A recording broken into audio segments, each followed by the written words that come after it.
अज़ीज़ तलबा, दूसरा सबक तश्कील पाकिस्तान, जिसके ख़ुलासा की तैयारी के लिए कुछ अहम निकात पहले भी एक वीडियो में दिए गए हैं, लेकिन वो सबक से मुतल्लिक़ा थे। ये भी सबक ही से मुतल्लिक़ा हैं, लेकिन इनका अंदाज़ ज़रा और है। वो पूरे सबक में जो कुछ चीज़ें एक एक से सफ़ा और पैराग्राफ में इस्तेमाल हुई वो थीं, लेकिन यहाँ पे हम इस वीडियो में आपको सबक में आने वाले तवारीख़ यानी जितने भी सिन्नीन सबक में आए हैं और हर सन में जो कुछ आगे हुआ उसके मुतल्लिक़ बात करेंगे, ताकि बच्चों को सबक जो है बिलतरतीब 1760 से 1947 तक जो बताई गई हैं चीज़ें, बड़े बड़े मोटे मोटे वाक़यात, वो याद रह जाएं। बिल्कुल माइंड क्लियर हो जाता है जब हम इन तवारीख़ को देखते हैं। और इस वीडियो में ख़ास तौर पे आपको सबक में इस्तेमाल होने वाली शख्सियात, जितनी भी शख्सियात का ज़िक्र किया गया है इस सबक में, वो सारी आज की इस वीडियो में हम डिस्कस करेंगे। यानी उनके वाक़यात या उनका तारुफ़ बिल्कुल ही मुख्तसर अंदाज़ में वो आपके सामने रखी जाएंगी। चूँकि ख़ुलासा लिखने के लिए अहम निकात इसके बहुत ज़रूरी हैं, जो इससे पहले हम एक वीडियो में बता चुके हैं, लेकिन यहाँ पूरा सबक डिस्कस नहीं किया जाएगा, बल्कि जिस तरह के मैंने पहले ज़िक्र किया, सिर्फ़ तवारीख़ और शख्सियात ही को हम देखेंगे कि सबक में कौन कौन सी तवारीख़ शामिल हैं और उनमें क्या क्या कारनामे हुए हैं। तो यहाँ सबसे पहले तवारीख़ को देखते हैं। सबक शुरू जो हमारा होता है वो 1707 को होता है। तो सबसे पहले 1707 को औरंगज़ेब आलमगीर की वफ़ात, और फिर उसके बाद 1803 को अंग्रेज़ दिल्ली में दाखिल हुए। ये MCQs भी पूछ लेता है। फिर 1816 था 1831 मुसलमानों की खराबियों को दूर करने की कोशिश। 1826, 31, 57, 37, 57, इन सब सिन्नीन में वाक़यात जो पेश आए वो सारे इधर बयान किए गए हैं, सामने रखे गए हैं, ताकि बच्चों को समझ आ जाए। फिर उसके बाद 1857 में मुसलमानों को दबाव बढ़ा, यानी जंग आज़ादी।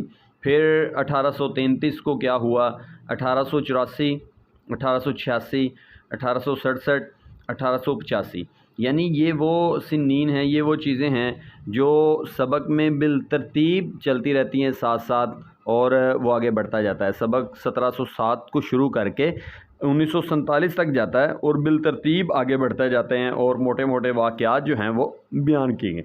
यहाँ इस वीडियो में हमने यही बयान करने की कोशिश की है कि ये जो सिन्नीन हैं, इनमें कौन से कोई ख़ास मशहूर वाक़यात जो सबक में इस्तेमाल हुए हैं वो आपके सामने रखे जा सकें। ये एक दो सफ़ात में आपने देखा है, इसको एक बार ज़रा फिर से देखते हैं। 1885 को कांग्रेस का क़याम, 1878 सर सैयद कौंसिल के मेंबर नामज़द हुए, 1898 सर सैयद का इंतकाल, 1920 अलीगढ़ कॉलेज जो है यूनिवर्सिटी की शक्ल को पहुंचा, 1905 को तकसीम बंगाल, 1909 मुसलमानों को जुदागाना इंतखाबात का हक़ मिला, 1906 को मुस्लिम लीग का क़याम, और 1911 तकसीम बंगाल की तनसीख, और 1912 जंग बल्कानो तराबलस, और आगे जो है ये बढ़ता जाता है। ये एक नज़र अगर तलबा इस तरह देख लेंगे तो उम्मीद है कि सबक जो चीज़ें सबक में बयान हुई होती हैं वो उनका बिल्कुल माइंड जो है वो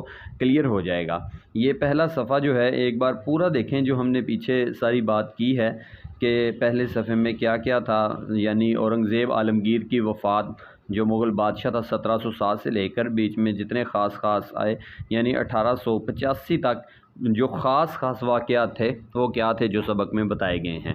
फिर उसके बाद दूसरा सफ़ा, यानी जो हमने पहले भी बात की है कि 1885 से लेकर 1912 तक जो मोटे मोटे ये ख़ास वाक़यात कौन से पेश आए हैं वो यहाँ बयान हुए हैं। इसको हम सियासी हवाला से भी देख सकते हैं, लेकिन चूँकि हमने सिर्फ़ सबक ही को देखना है, बीच में कोई और भी वाक़यात हुए होंगे, लेकिन जो हमारे सबक में बयान हुए हैं हमने यहाँ पे सिर्फ़ उन्हीं को रकम किया है, उन्हीं को देखा है, उन्हीं सिन्नीन को लिखा है, इसके अलावा कोई और सन नहीं लिखे। इसी तरह आगे फिर कांग्रेस की तरफ से ताउन का हाथ बढ़ाया गया 1913 को। 1917 को हिंदुओं को बदतरीज खुद इख्तियार हुकूमत मिली, और 1919 को तुर्की के हिस्से बखरे किए गए। 1920, 28, 29, 35, 37 वगैरह ये सारा कुछ आपके सामने है, यानी क्या क्या किस किस डेट को हुआ था। फिर आगे इसी तरह आगे बढ़ते हैं, चलते हैं। 1937 कांग्रेस बरसरे इक़्तिदार आई। 1937 ही को फिर लखनऊ में ऑल इंडिया मुस्लिम लीग का सालाना इजलास वगैरह हुए और 1940 करारदाद पाकिस्तान मंजूर हुई, ये तो सबको पता है। फिर आगे 1944 मुआशी मसले पर गौर के लिए मुख्तलिफ़ तरह की जो कमेटियाँ बनाई गई थीं और जिन्ना और गांधी की मुलाकात जो कि नाकाम हुई थी, ये भी इसमें बयान किया गया है। फिर आगे 1944 से आगे चलते हैं जी। 1945 शिमला वफ़द से मुलाकात, 45-46 के इंतखाबात, 1946 वज़ारती मिशन के लिए एक वफ़द हिंदुस्तान आया और 1947 को फ़ैसला और 1947 मुस्लिम लीग के ज़बरदस्त एक तहरीक। यानी जिस तरह भी अगर देखें तो 1947 फिर दोबारा 1947, तो जो वाक़यात सबक में जिस तरह मैंने पहले भी कहा है कि पेश हुए हैं, सिर्फ़ हमने वही यहाँ बयान करने की कोशिश की है, उन्हीं का ही ज़िक्र किया गया है। इसके अलावा अगर सिन्नीन और शामिल हैं भी सबक में तो उसको हमने नहीं देखा। पहले मैंने कहा 1707 से 1947 तक ये यहाँ पे मुकम्मल होते हैं। अब हम सबक में जितनी भी शख्सियात का ज़िक्र आया है वो उनका सिर्फ़ तारुफ़ या मुख्तसर सा कोई कारनामा हम यहाँ पे बयान करेंगे, देखेंगे। यानी पूरा सबक इसमें शामिल नहीं है। मैं एक बार फिर कह रहा हूँ, वो एक अलग वीडियो है, आप देख सकते हैं हमारे यूट्यूब चैनल पे। लेकिन यहाँ पे हमने सिर्फ़ सिन्नीन और शख्सियात, ताकि बच्चे को सबक जो है वो बिल्कुल माइंड में क्लियर हो जाए कि यहाँ सबक में कौन से वाक़यात पेश किए जा रहे हैं। तो आइए हम सबक में सबसे पहले कौन सी शख्सियत का, किस शख्सियत का ज़िक्र हुआ है उसको हम देखते हैं। सबसे पहले जी शाह वलीउल्लाह शाह अब्दुल अज़ीज़, इनकी कोशिशों से इल्म दोस्त लोगों में मज़हब की वाक़फ़ियत बढ़ी। फिर सैयद अहमद बरेलवी, सैयद अहमद बरेलवी के काफ़ी सारे उन्होंने वाक़यात लिखे हैं जिनमें सिखों के ख़िलाफ़ जिहाद है, मुसलमानों की माशरती ख़राबियों को दूर करना है। ये चीज़ें ख़ास तौर पे सैयद अहमद बरेलवी के साथ जोड़ी गई हैं। इनके और भी कारनामे ज़िक्र किए गए हैं, लेकिन यहाँ पे हम बिल्कुल मुख्तसर सर सैयद अहमद ख़ान के बहुत सारे वाक़यात, बहुत सारी उनके काम चीज़ें बयान की गई हैं। ख़ास तौर पे सैयद अहमद बरेलवी और सर सैयद अहमद ख़ान कहता है कि ये दोनों हम नाम, यानी एक ही। फिर रिसाला तहज़ीबुल अखलाक का जिक्र किया गया। अलीगढ़ कॉलेज का इफ्तिताह, उसका जिक्र किया गया, फिर बाद में यूनिवर्सिटी बना। सर सैयद का पंजाब का दौरा और ज़िंदा दिलाने पंजाब का उनको लक़ब दिया गया। अंजुमन हमायत इस्लाम का ज़िक्र किया गया है और मोहम्मदन एजुकेशनल कॉन्फ्रेंस की जो बुनियाद डाली है उसका ज़िक्र किया गया है। फिर रसाला असबाब बगावत हिंद ये लिखा गया है, जो कि ये चंद एक चीज़ें हैं जो सर सैयद के मुतल्लिक़ इस पेज पे हमने आपके सामने रखी हैं। इसी तरह जो रिसाला असबाब बगावत हिंद है, सर सैयद अहमद ख़ान ने लिख के उसमें ख़ास तौर पे गदर का यानी जंग आज़ादी 1857 की जो थी, सबसे बड़ा सबब क्या था, ये बावर करवाने की कोशिश की थी कि हिंदुस्तानियों को मुसलमानों की सियासी कौंसलों में शामिल ना किया गया। ये सबसे बड़ी वजह थी। इसकी वफ़ात के बाद कौम ख्वाब गिरा से जाग चुकी थी। फिर उसके बाद मौसम मुल्क जो उनके साथी थे, यहाँ कोई सर सैयद के साथियों का जिक्र किया जाएगा कि उन्होंने तालीमी सियासी खिदमात जो हैं वो अलीगढ़ को कॉलेज को तरक्की देने की कोशिश की। वकारुल मुल्क इन्होंने सियासी जमात की तश्कील की थी। ये सर सैयद अहमद ख़ान के दो साथी थे। फिर आगे सर सैयद अहमद ख़ान के जो दूसरे साथी हैं उनमें सबसे पहले हाली की मुसद्दस यानी मुतजद्दिद इस्लाम बहुत ही मशहूर है, जिसने मुसलमानों में एक इनकलाब की लहर दौड़ाई।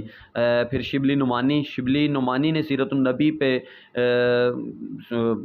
मुख्तलिफ़ सीरत पे काम किया। इस्लामी तारीख़ के आईने में मुसलमानों को इनकी गुज़श्ता अज़मत दिखाई, यानी सहाबा किराम की सीरत दिखाई, नबी करीम सल्लल्लाहु अलैहि वसल्लम की, और जितने भी बड़े अइम्मा मुहद्दिसीन थे उनकी सीरत लिखी। इसी तरह अमीर अली ने अंग्रेज़ी तसनीफ़ में मगरबी हलकों में इस्लाम की वक़्त पैदा की और मुसलमानों को इस्लाम को एक तरक्की याफ्ता शक्ल जो है वो मज़हब साबित करने की कोशिश की थी। यहाँ पे फिर आगे अल्लामा इकबाल आ जाते हैं। अल्लामा इकबाल ने अपना ख़ास इस्लामी फ़लसफ़ा जो है वो पेश किया और उसमें अल्लामा इकबाल ने पहले तौहीद 3 मराहिल जो बयान किए हैं खुदी के, अतात, ज़ब्त नफ्स और नियाबत इलाही।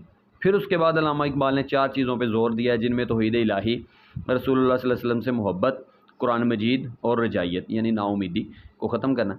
तो ये अल्लामा इकबाल का ख़ास फ़लसफ़ा था, जिसमें खुदी के तीन मराहिल थे जो बड़े मशहूर हैं, जिनमें अतात, ज़ब्त नफ्स और नियाबत इलाही, ये तीन खुद ही के अल्लामा इकबाल ने मंजिलें बयान की हैं कि मुसलमानों को इनको अपनाना है। अल्लामा इकबाल ने मुसलमानों को मगरिब के पीछे चलने से, मगरिब के पीछे जाने से रोका था और इन चार चीज़ों पे ज़ोर दे के ख़ास तौर पे मुसलमानों को इस्लाम, मज़हब और नबी करीम सल्लल्लाहु अलैहि वसल्लम की उसवा हसना पे अमल करने की कोशिश की। अल्लामा इकबाल ने अपना खुद ही का भी फ़लसफ़ा इसके साथ जोड़ा, मज़हब के साथ। फिर आगे कायदे आज़म आए। इस सबक में देखा जाए तो कायदे आज़म वो एक आखिरी और अजीम शख्सियत हैं जिनका जिक्र किया गया है, जिन्होंने आगे आके ना सिर्फ अंग्रेज़ों का मुकाबला किया बल्कि हिंदुओं का भी मुख्तलिफ़ सतह पे मुकाबला किया। बहुत सारी जगहों पे मुकाबला करने के बाद कायदे आज़म आखिर 1947 को पाकिस्तान जो है अलग मुल्क हासिल करने में कामयाब रहे। तो ये आखिरी शख्सियत के तौर पे औरंगज़ेब आलमगीर से शुरू की हैं मुख्तलिफ़ शख्सियात, और जिनका जिक्र करते करते कायदे आज़म तक पहुँचा। इन्होंने कांग्रेस के चैलेंज को दिलेरी से कबूल किया, गांधी से मुलाकातें की। वो अपनी लाजवाब शख्सियत के बल पर एक परागंदा अक़लियत को एक मुस्तकिल कौम बनाने में नुमायाँ तौर पर कामयाब रहे। यानी कायदे आज़म ही वो शख्सियत है जिन्होंने मुसलमानों को मुस्तकिल कौम बनाया। उम्मीद है आपको वीडियो हमारी पसंद आई होगी। कमेंट करके ज़रूर बताएं आपको ये वीडियो कैसी लगी, फ़ायदेमंद हुई है या नहीं।